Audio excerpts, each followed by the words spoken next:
Eleições. Jovem Pan. Vota Paraná. A credibilidade do Grupo RIC a serviço da democracia. O entrevistado de hoje é o candidato do PT ao Palácio Iguaçu, doutor Rosinha. O tempo da entrevista é de 20 minutos. A ordem das entrevistas foi decidida em sorteio. Doutor Rosinha, o tempo começa a contar agora. Bom dia. Bom dia, Daniel. Bom dia, Mark. Como que é defender a bandeira do PT com o PT no estado que se encontra, doutor Rosinha? Eu acho muito fácil defender a bandeira do PT, até porque quando nós governamos o Brasil com o presidente Lula, Dilma, nós conseguimos transformar o Brasil para muito melhor. Basta comparar o número de desempregados que tinha antes do Lula, durante o governo Lula, o número que tem hoje de desempregados, a possibilidade de estudar, como a gente via, a oportunidade que abriu com o ProUni, com o FIES. Eu vejo muito fácil defender o PT, porque nós temos um legado na presidência da República muito positivo. E o legado de um presidente da República preso em Curitiba? Eu tenho o presidente que está preso, ele está preso por questões políticas, ele é um condenado sem provas. Passando a história, nós vamos verificar e a história vai mostrar isso. O próprio STF já decidiu que não deve ser condenado sem provas e contra o Lula não há provas.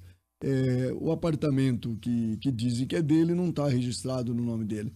E a população assim está entendendo. Tanto é que ele lidera todas as pesquisas hoje. Doutor Rosinha, me permita insistir nesse tema antes de nós entrarmos na questão do Paraná. O senhor verdadeiramente, pela história que tem, fora do ar aqui eu fiz um elogio ao doutor Rosinha e farei no ar. Não há um único arranhão em tantos e tantos anos de vida pública a sua conduta pessoal. Jamais houve. O senhor nunca se viu envolvido em qualquer denúncia de corrupção. O Rosinha, reconhecidamente no PT brasileiro, não no PT do Paraná, no PT do país inteiro, é entendido como um homem honesto, de que não se lambuzou jamais, mesmo ocupando cargos públicos com o PT no governo, não se lambuzou com a corrupção. Mas muitos dos seus aliados de partido assim fizeram. Nós temos deputado federal do Paraná, o André Vargas, que está na cadeia. O Zé Dirceu está solto agora, mas foi condenado pelo Supremo no Mensalão e também no Petrolão. O ex-presidente da República, Luiz Inácio Lula da Silva, tem uma condenação em 2 instâncias. Por mais que o discurso esse seu discurso é de natureza política. E o senhor é um homem.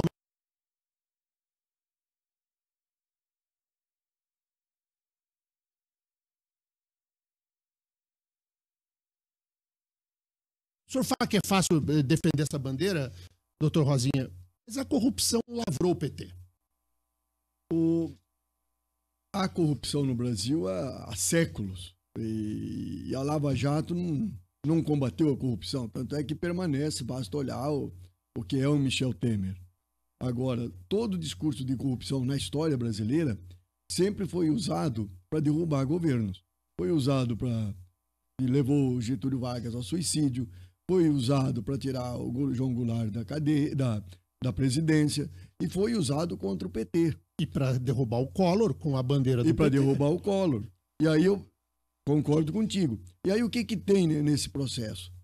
Os 3 que eu citei e o Collor que você citou, esses 4 não comiam na mão da oligarquia paulista. Pode ter certeza disso. Aquele que procura afrontar a elite paulistana, ele é tirado fora do processo. E houve um processo político. Até hoje, por exemplo, está ali a Dilma, candidata a presidenta a senadora, com todos os seus direitos políticos, o que demonstra que o ato de derrubada da Dilma foi um ato político. E a Lava Jato é um ato político. Tanto é que... O senhor acha que o juiz federal Sérgio Moro é um agente da CIA infiltrado no país ou isso é um exagero de parte do seu partido? Não, eu não diria que é exagero do meu partido. Quando eu estava ainda deputado federal, começou a sair as primeiras denúncias contra a Petrobras, eu fui para a tribuna e disse que denunciar a Petrobras, destruir a Petrobras, interessava as grandes petroleiras internacionais. E não deu outra. É o lugar onde eles foram foram justamente em cima da Petrobras. Agora, o que o Sérgio Moro tem tanto que ir aos Estados Unidos? O Sérgio Moro não descobriu corrupção na Petrobras. Quem descobriu foi os Estados Unidos. Basta ver a denúncia de Edward Snowden, quando diz, a Petrobras está grampeada, a Dilma está grampeada. E se ele não é agente da CIA, a serviço do capital internacional ele agiu. Ele destruiu todo o serviço de empresas. Qualquer país do mundo, quando eu vou investigar a corrupção, eu investigo, não há empresa corrupta, há dirigente corrupto de empresa. Nos Estados Unidos você bota uma multa perfeitamente pagável e as empresas continuam existindo, na Europa também. Aqui ele multava as empresas. Veja só, quando houve a carne fraca, a operação carne fraca, imediatamente da BRF foi retirado R$1 bilhão do caixa dela. Tira do sujeito que é o diretor, investigue, tome o dinheiro do executivo, mas não da empresa. A empresa gera empregos, a empresa gera desenvolvimento. Ele, o Lava Jato, começou a destruir empresas de porte enorme e, no entanto, os diretores dessas empresas estão todos soltos e ricos. Que punição é essa para pessoa física? Esse seu discurso, candidato, na eventual eleição sua ao governo do Paraná, como que o doutor Rosinha, governador, trabalharia a questão do combate à corrupção? Seria uma das trincheiras minhas, não seria demitido. E a primeira coisa que eu faria é não ter só no espelho, para dizer, olha, espelho meu, olha que bonito, eu combato a corrupção. Não. Teria uma controladoria do Estado, uma controladoria eficaz, para que ela mesma fizesse a investigação interna. E não precisa ser com gente concursado, podemos discutir isso com a sociedade, de como fazer isso. O Tribunal de Contas do Estado do Paraná, desculpe eu falar, mas os tribunais de contas, de uma maneira geral, eles, no momento em que o governador indica gente, ou no momento que os governos indicam gente para os tribunais de contas, tem que rever o papel e tem que fazer o debate. Corrupção no meu governo não será permitido, até porque eu farei transparência total. É possível fazer isso hoje. Se eu entrar no CIAF, no Sistema Integrado Financeiro do Governo do Estado do Paraná, está fora do ar. O governo não sabe quanto arrecada, quanto paga, para quem paga. E para que está fora do ar? Para ninguém fiscalizar. Em tempo real eu posso fiscalizar até o número de carros que passa num pedágio. E eu não preciso de lei. Basta minha vontade política. E minha vontade política será tudo transparente. Com o CIAF, com todo o sistema e com controle, inclusive, da sociedade. Eu não me oponho, posso organizar e vamos organizar um controle público. Sobre a administração pública, se o senhor vencer a eleição, doutor Rosinha, chegando lá no governo, o que seria a marca da sua administração? O que a gente pode dizer que o Rosinha é diferente dos demais candidatos? O que numa vitória do candidato do PT ocorreria no governo do Paraná? O primeiro deles é isso que eu acabei de falar, transparência total. Essa é uma marca que eu faria. A segunda, hoje, eu tenho possibilidade, com a tecnologia da informação, de ter, além da transparência, de ter a participação da sociedade civil organizada nos grandes temas do Estado. E farei isso. E há uma questão aqui que afeta a população paranaense, que é a questão de saúde pública. Hoje, numa hora dessa, quanta gente já caminhou 300, 400 quilômetros dentro de ônibus, dentro de carro, para vir para Curitiba? Nós vamos acabar com esse turismo forçado de pessoas doentes, fazendo uma nova regionalização do sistema de saúde aqui, que é possível. A de hoje é da década de 70, 80 do século passado, quando era o INAMPS, e nós hoje temos hospitais regionais, temos hospitais universitários. E aqui há uma coisa que é o seguinte, a impunidade. Por que há tanta impunidade? Não há justiça e os crimes não são investigados. Porque a nossa polícia científica hoje trabalha só com 20% de sua capacidade. Hoje os crimes de internet estão presentes. Há mais de 15 mil smartphones e computadores somados para ser analisados por meia dúzia de peritos. Se eu não tiver uma polícia científica, uma polícia inteligente, eu não vou conseguir. E tem uma marca aqui que é triste, que é a questão da agressão à mulher. Eu vou agir muito, criar não só a Secretaria da Mulher por uma função política, mas nós vamos fazer promoção de gênero, fazer todo tipo de investigação das questões dos feminicídios, da agressão à mulher, e faremos a diminuição com absoluta certeza, porque Tem um artigo da Lei Maria da Penha, que é o 37, que diz assim, que o agressor ele tem que ser submetido a um curso socioeducacional, e não é feito nada disso. E eu vou fazer isso. Antes de passar a palavra aos ouvintes, eu vou projetar um fato que todos os governadores enfrentaram. E o senhor poderia vir a enfrentar. Se o MST invade uma propriedade, uma fazenda, no interior do Paraná, e vem uma ordem de reintegração de posse da Justiça, mandando o Estado desocupar, o senhor vai cumprir a ordem de desocupação, vai pôr a Polícia Militar a retirar os militantes do MST nesse eventual cenário?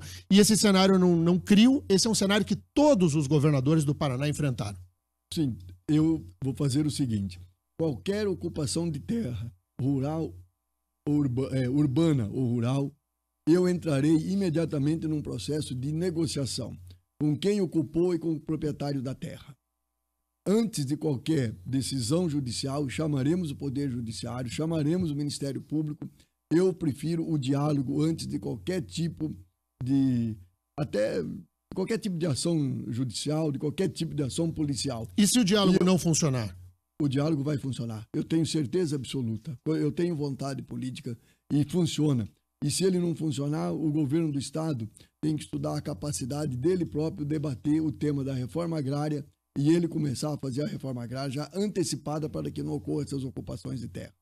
Se o governo tem capacidade de fazer declaração de caráter de uma propriedade como caráter de interesse social, tanto urbano como rural, o governo estudará todas essas possibilidades e não vai ter ação policial, porque eu tenho certeza que nós vamos colocar a polícia numa outra atividade mais importante do que essa de proteger propriedade privada, e nós vamos negociar. Eu tenho certeza disso, Davi. O candidato Everton dos Santos, de Goiôerê, aqui no Paraná, ele pergunta o seguinte, sobre a sua proposta para as rodovias estaduais que estão precárias e se haverá uma fiscalização maior em cima das empreiteiras que fazem a manutenção. O pessoal vai lá, faz a manutenção, 90 dias depois não tem mais nada. Eu sou um candidato que não ando de avião, porque eu não tenho os recursos, e tampouco de helicóptero. Eu conheço praticamente todas essas rodovias. Estão muito destruídas, muito mal. O problema das rodovias no nosso estado, se eu dissesse, imediatamente eu vou, com orçamento próprio, corrigir e consertar as rodovias, eu vou estar mentindo. Nós vamos ter que entrar num processo de planejamento, aonde é pedagiada e está aí, nós vamos manter o pedágio, mas não nesse valor, diminuindo esse valor extremamente, fazendo uma nova licitação, e aonde não for pedagiada, nós vamos estudar um sistema de concessão dessas rodovias, porque o Estado hoje ele não tem capacidade de investimento. Eu estou sendo sincero.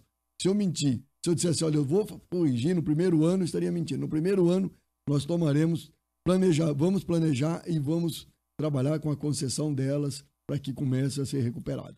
O Paulo, ouvinte aqui de Curitiba, diz o seguinte: caso eleito, como você trataria a situação dos pedágios? Acabei de falar agora, né? Os pedágios não tem como renovar mesmo. Já a lei diz isso, eles vencem. Algumas rodovias são federais, vai ter que discutir com o governo federal. A primeira coisa, se o governo federal quer continuar quer essas rodovias de volta, ou se continuarão para o Estado. E continuando no Estado, eu farei uma empresa pública de gestão e administração dos pedágios, diminuirei o valor para menos da metade do que é hoje e faremos a concessão com novos contratos, licitação com concessão com novos contratos para a duplicação dessas rodovias e manutenção delas. O Reginaldo de Ponta Grossa pergunta se o candidato é a favor da ideologia de gênero. Primeiro, eu gostaria que ele definisse o que é uma ideologia de gênero, porque cria-se uma palavra e as pessoas começam a usar e não conseguem, depois da hora que eu peço a explicação, o que ele entende por ideologia de gênero, as pessoas não conseguem entender. É o seguinte, dentro da escola, no processo educacional, os meninos e as meninas que estão dentro da escola terão que ser tratados de maneira igual. Eles são de gêneros diferentes, porém têm o mesmo direito e os mesmos deveres. Então nós vamos trabalhar dentro das escolas públicas com um processo onde as crianças aprenderão a pensar porque hoje quer o currículo mínimo. Nós não. Comigo vai manter a filosofia, vai manter a sociologia, a história, a geografia. E esse debate tem que ser bem explicitado. O que eles entendem como direito, ideologia de gênero? Porque são duas, é uma palavra com a outra casada, de tal maneira que esse casamento não se encontra. Candidato, o Bortolo, de Ponta Grossa, pergunta o seguinte: o senhor falou há pouco que acredita no Poder Judiciário, mas ao mesmo tempo o desmerece quando condenou Lula. Em qual judiciário o senhor acredita? Eu quero dizer para ele que a pesquisa MDA, CNT, em pesquisa científica, mostrou que 8,8% do povo brasileiro acredita no Poder Judiciário. E eu estou fora desses 8,8%. Mas não ficou claro, candidato. O senhor acredita no judiciário ou não acredita? Não acredito no Poder Judiciário, não acredito. É que o senhor falou que, em caso de invasões, o senhor vai ativar o Poder Judiciário. Vou, porque ele existe. E se ele existe, eu reconheço que ele existe. E ele toma decisões quando pedido a ele a decisão. Então, se ele vai tomar a decisão, eu vou chamá-lo para negociar, em respeito à instituição. Mas eu faço uma pergunta aos nossos ouvintes. Aonde que você vê justiça? Aonde? Aonde que teve justiça no Brasil? No Ministério Público, o senhor acredita? O Ministério Público está desvirtuado. O Ministério Público que ele vinha, ele surgiu na Constituição com o papel de fiscalizar o cumprimento da lei.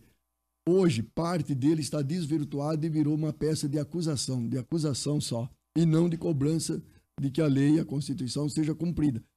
Olha, eu vou dizer, o que há no Brasil? Há uma crise econômica, social, política, institucional, moral e ética.